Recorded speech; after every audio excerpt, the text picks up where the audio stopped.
रविवारी भारतीय जनता पार्टीचं एक पार्टी अधिवेशन झालं, पुण्यामध्ये झालं आणि या अधिवेशनमध्ये देशाचे गृहमंत्री माननीय अमित शहा आणि महाराष्ट्राचे गृहमंत्री देवेंद्र फडणवीस यांनी ही दोघांनी केलेली जर भाषणं आपण जर बघितली तर देशाचे गृहमंत्री आणि राज्याचे गृहमंत्री हे गृहमंत्री म्हणजे देशामध्ये आणि राज्यामध्ये शांतता, कायदा सुव्यवस्था, सर्व जाती धर्माच्या लोकांना या ठिकाणी कोणत्याही प्रकारचं भय वाटणार नाही, ते निर्भयपणे वावरू शकतील अशा प्रकारचा त्यांच्याकडून कुठे ना कुठेतरी संदेश जाणं अपेक्षित असतं आणि तशा प्रकारची त्यांच्याकडून कृती व्हावी अशी लोकशाहीमध्ये आणि सर्वसामान्य माणसाची अपेक्षा असते, ही रास्त असते. परंतु पुण्यामधल्या दोन्ही देशाचे गृहमंत्री आणि राज्याच्या गृहमंत्र्याची जर भाषणं आपण ऐकली तर हे दोन्ही गृहमंत्री त्यांच्या कर्तव्याच्या विरोधात जाऊन देशामध्ये आणि राज्यामध्ये या ठिकाणी अशांतता माजवणार का, दंगली घडवणार का, विरोधकांना त्या ठिकाणी रस्त्यावर ओढून खेचून मारणार का, अशा प्रकारची भाषणं हे देशाचे आणि राज्याचे गृहमंत्री करतात. राज्याच्या गृहमंत्र्यांनी तर विरोधकांना रस्त्यावर ठोकून काढा ही भाषा केली. देशाच्या गृहमंत्र्यांनी या देशाकरता देशाच्या सीमेवर पाकिस्तान बरोबर लढणारा एक मुस्लिम समाजाचा परंतु आमच्या भारतीय सैन्यातला जवान, हा जवान रजेवर असताना त्यांनी केवळ पाकिस्तानी अतिरेक्यांना मारलं, पाकिस्तानला त्या ठिकाणी सैन्याला धडा शिकवला आणि तो रजेवर असताना पाकिस्तानी अतिरेक्यांनी त्याचे तुकडे तुकडे केले आणि म्हणून त्याची बाजू घेतली. तो मुसलमान आहे म्हणून बाजू घेतली नाही, तर तो एक राष्ट्रभक्त आहे आणि देशाकरता म्हणून तो लढला आणि त्यानं आपलं बलिदान दिलं. म्हणून आमच्या उद्धव बाळासाहेब ठाकरे यांनी त्याचं जाहीरपणे कौतुक केलं, त्याचं समर्थन केलं, त्याच्या शौर्याचा त्यांनी अभिमान बाळगण्याकरता म्हणून सर्वांना आवाहन केलं. पण देशाचे गृहमंत्री तो मुसलमान आहे आणि त्याचं नाव हे औरंगजेब आहे.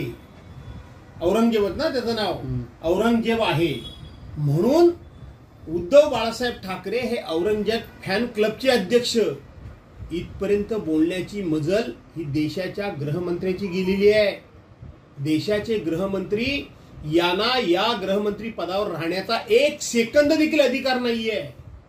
त्यांनी घटनेची शपथ काय घेतली, मंत्रीपद घेत असताना कोण घटनेला साक्ष देऊन शपथ काय घेतली आणि त्यांची कृती काय आहे. केवळ त्याचं नाव औरंगजेब आहे, केवळ तो मुसलमान आहे अशा पद्धतीनं त्याच्याकडे बघणं आणि त्याचं कौतुक केलं म्हणून उद्धव साहेबांना औरंगजेब फॅन क्लबचे अध्यक्ष म्हणणं, याचा विचार देशवासियांनी केला पाहिजे की किती भयानक आहे, किती ह्यांच्या डोक्यामध्ये या ठिकाणी विष भरलेलं आहे. दुसऱ्या जाती धर्माच्या लोकांबद्दल, पक्षाच्या लोकांबद्दल, आपल्या विरोधकांबद्दल यांच्या डोक्यामध्ये किती विष भरलेलं आहे हे आज संपूर्ण देशानं अनुभवलेलं आहे. आणि म्हणून देशातून उठाव व्हायला पाहिजे की अशा गृहमंत्र्यांना एक सेकंद सुद्धा गृहमंत्री पदावर राहण्याचा अधिकार नाही. दुसरे गृहमंत्री राज्याचे आज महाराष्ट्रामध्ये संपूर्णपणे कायदा सुव्यवस्थेचे 3-13 वाजलेले आहेत. भर रस्त्यावर खुनाखुनी, मारामारी, दारू अड्डे, त्याचबरोबर इथं ते काय ते कोकीन बिकीन काय जे म्हणतात ना तुम्ही, ते ड्रगचे कारखाने या महाराष्ट्रामध्ये होत आहेत. हिट अँड रनचे प्रकार, तो अगरवाल असेल ना तो शहा असेल, त्याच्याबद्दल गृहमंत्र्यांना यत्किंचित ना खंत ना खेद, त्यांना फक्त आणि फक्त सत्तेनं पछाडलेलं दिसते. आणि म्हणून ते विरोधकांना रस्त्यामध्ये ठोकून काढा म्हणून सांगतायत. त्यांना सुद्धा 1 मिनिट सुद्धा राज्याच्या गादीवर आणि गृहमंत्री पदावर राहण्याचा अधिकार नाही. आणि म्हणून त्यांनी सुद्धा तात्काळ आपल्या गृहमंत्री पदाचा राजीनामा दिला पाहिजे असं माझं या ठिकाणी त्यांच्याबद्दलचं माझं विधान आहे, माझं म्हणणं आहे. अमित शहा साहेबांनी पवार साहेब हे भ्रष्टाचारी लोकांचे सरदार आहेत अशा प्रकारचं भाष्य केलं. वा रे वा, अमित शाह साहेब, तुमचं वॉशिंग मशीन आता अख्ख्या जगाला कळलेलं आहे, देशाला कळलेलं आहे, राज्याला कळलेलं आहे. तुम्ही ज्यावेळेला भ्रष्टाचाराचा आरोप करत होता, भ्रष्टाचाराचे त्या ठिकाणी पवारसाहेबांना सरदार म्हणत होतात, त्यावेळेला समोर अशोकराव चव्हाण बसलेले होते, महाराष्ट्राचे माजी मुख्यमंत्री, काँग्रेसचे माजी नेते, जे आज तुमच्या मशीनमध्ये गेलेत. त्याने मान खाली घातली. आदर्श घोटाळ्यामध्ये तुम्ही त्यांना सैनिकांचा त्यांनी जमीन हडप केली किंवा बिल्डिंगमध्ये त्यांनी फ्लॅट घेतले हे सांगणारे तुम्ही आपल्या पक्षामध्ये घेतलात. बाजूला विजयकुमार गावित पण होते. असे तुमच्यासमोर आता मी सगळ्यांची नावं घेत नाही, परंतु अनेक जण ज्यांच्यावर तुम्ही भ्रष्टाचाराचे पूर्वी आरोप केलेत आणि तुमच्या मशीनमध्ये आल्यानंतर ते स्वच्छ झाले आणि म्हणून तुमच्या मशीनमध्ये येत नाहीत पवारसाहेब, म्हणून त्यांच्यावर तुम्ही हा आरोप करता.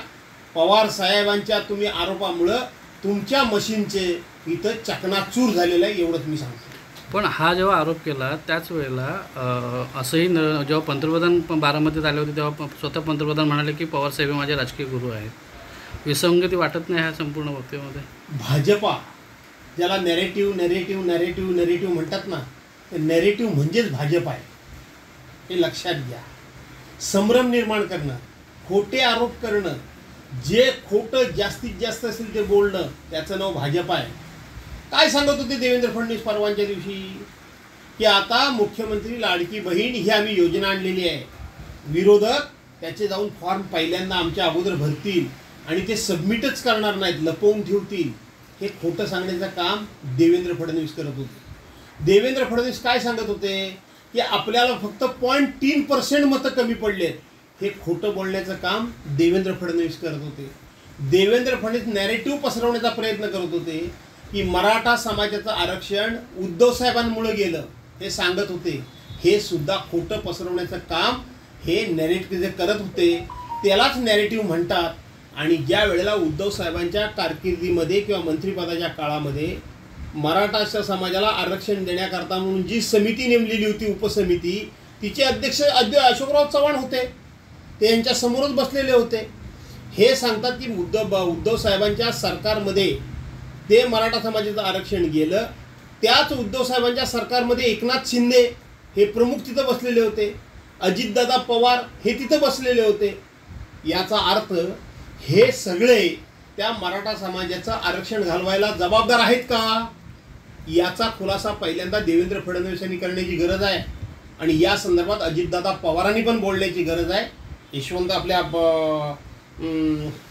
अशोकराव चव्हाणांनी पण बोलण्याची गरज आहे, त्यांनी बोलण्याची गरज आहे. या सगळे जे कोणी आणि एकनाथराव शिंदेनी पण बोलण्याची गरज आहे की त्या काळामध्ये हे आरक्षण घालवण्याकरता तुम्ही जबाबदार होतात का, हे त्यांनी सांगितलं पाहिजे. एबीपी माझा, उघडा डोळे बघा नीट.